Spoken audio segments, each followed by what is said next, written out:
ఆస్ట్రేలియాతో జరిగే 4 టెస్టులో team India opener ఎవరు అనేది సీక్రెట్ అని కెప్టెన్ రోహిత్ శర్మ అన్నాడు. జట్టుకు మేలు చేసే నిర్ణయం తీసుకుంటామని చెప్పాడు.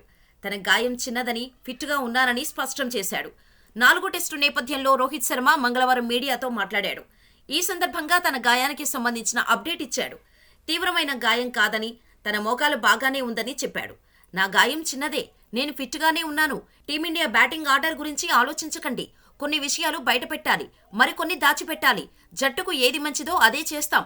టీమిండియా ఓపెనర్ ఎవరా అనేది సీక్రెట్. విరాట్ కోహ్లీ తన ఆఫ్ స్టంప్ బలహీనతను అధిగమించే ప్రయత్నం చేస్తున్నాడు. యశస్వి జైస్వాల్ సహజ శైలిలో ఆడుతాడు. అతనికి స్వేచ్ఛగా ఆడే అవకాశం ఇవ్వాలి. అతను మా అందరికంటే తన బ్యాటింగును బాగా అర్థం చేసుకుంటాడు అని రోహిత్ శర్మ తెలిపాడు. పేలవ ఫాముతో ఇబ్బంది పడుతున్న శుభమన్ గిల్కు కూడా రోహిత్ అండగా నిలిచాడు. అడిలైట్ వేదికగా జరిగిన టెస్టులో శుభమన్ గిల్ 2 ఇన్నింగ్స్లలో మెరుగైన ప్రదర్శన చేశాడు. కానీ భారీ స్కోర్లుగా మలుచుకోలేకపోయాడు. మా కుర్రాళ్ల ఆశావాహుల్లో గిల్ ఒకడు.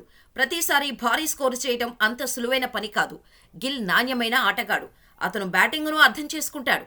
భారత జట్టులోకి రాకముందు అతను చాలా పరుగులు చేశాడు అని రోహిత్ శర్మ చెప్పుకొచ్చాడు.